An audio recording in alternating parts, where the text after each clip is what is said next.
Deviens un boss du networking. Réseauter comme un pro, comment mixer networking en ligne et physique pour des connexions qui cartonnent. Salut à tous et bienvenue dans ce nouvel épisode de notre podcast.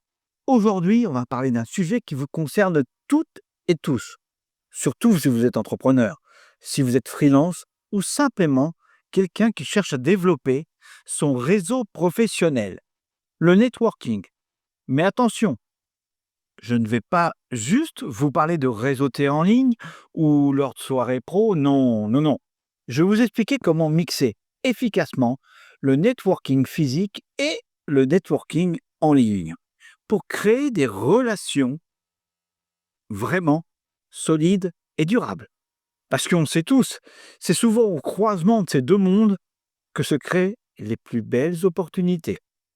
Prêt pour 10 minutes de conseils pratiques, le tout dans la bonne humeur? C'est parti! Alors, déjà, pourquoi est-ce important de combiner les deux? Eh bien, c'est simple. Le réseautage en ligne, c'est pratique, c'est rapide et ça permet de toucher un nombre incroyable de personnes dans le monde entier. Mais le réseautage physique, c'est là où les vraies relations humaines se créent. Un sourire, une poignée de main, ça reste irremplaçable. Mixer les deux permet d'étendre votre réseau tout en renforçant les liens que vous avez déjà créés.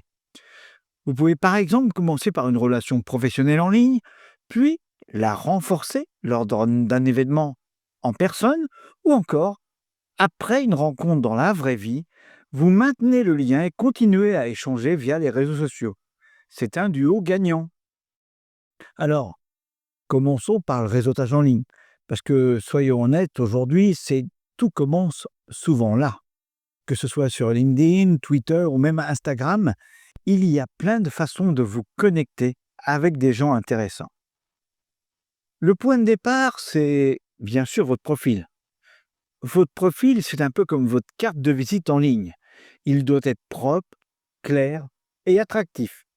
Que ce soit sur LinkedIn ou un autre réseau, pensez à bien remplir chaque session avec des infos à jour.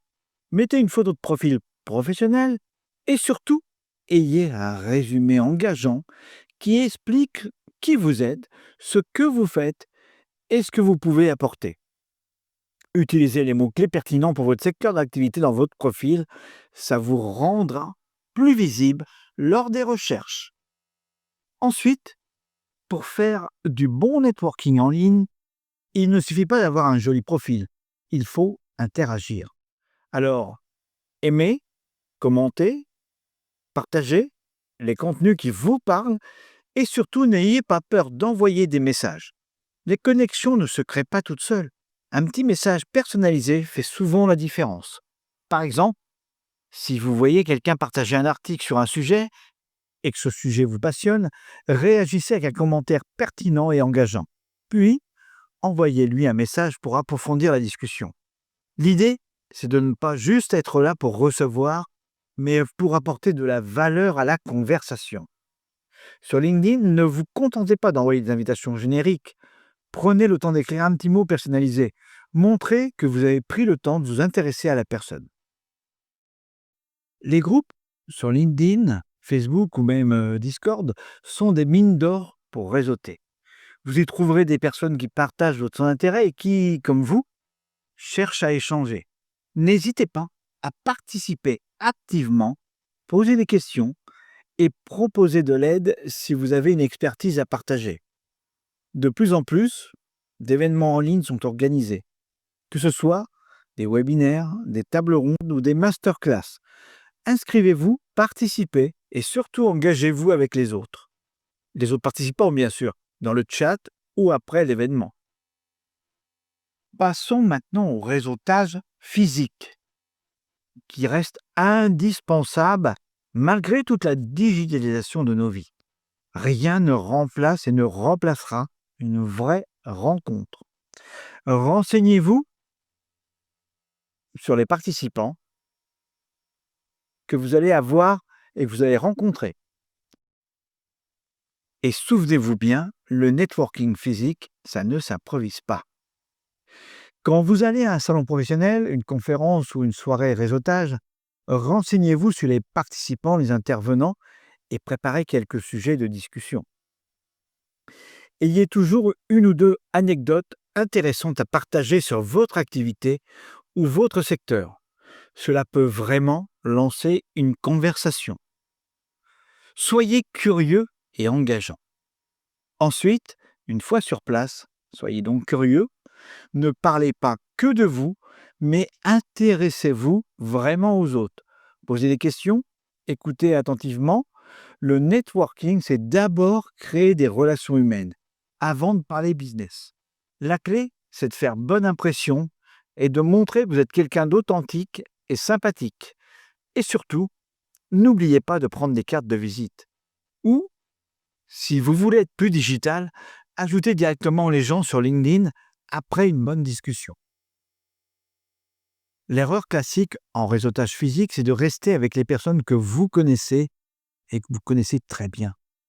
Osez sortir de votre zone de confort et aller vers de nouvelles personnes. Même si ça peut paraître intimidant, le but d'un événement de networking, c'est justement de rencontrer des inconnus.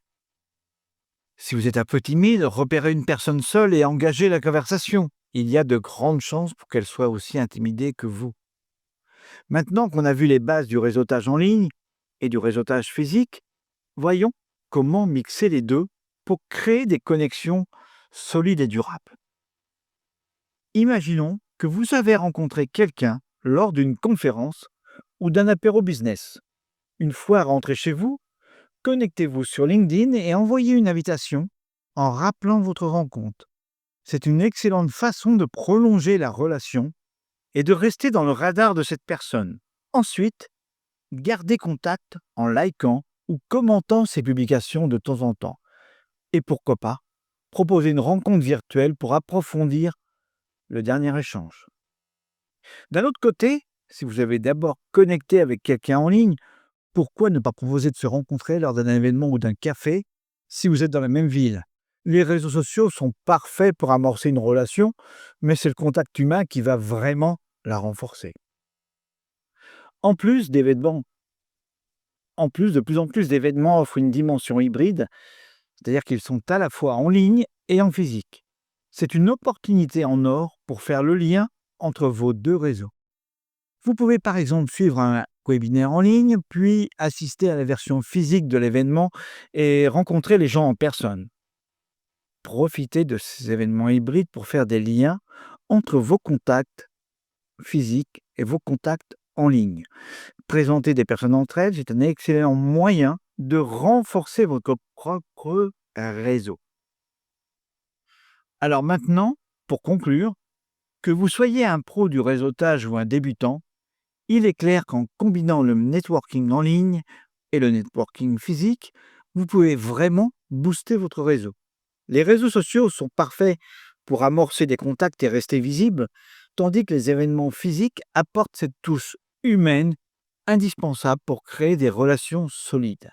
Alors, n'oubliez pas, soignez vos profils en ligne, engagez-vous activement sur les réseaux sociaux, participez à des événements en personne et surtout, mixez tout ça pour tirer le meilleur des deux mondes. Merci d'avoir écouté cet épisode. Si vous avez aimé, n'hésitez pas à le partager et à me laisser un commentaire. Et bien sûr, on se retrouve très vite pour un nouvel épisode, toujours dans la bonne humeur, pour vous donner des conseils pratiques et efficaces pour développer votre réseau. Alors, à bientôt et bon réseautage!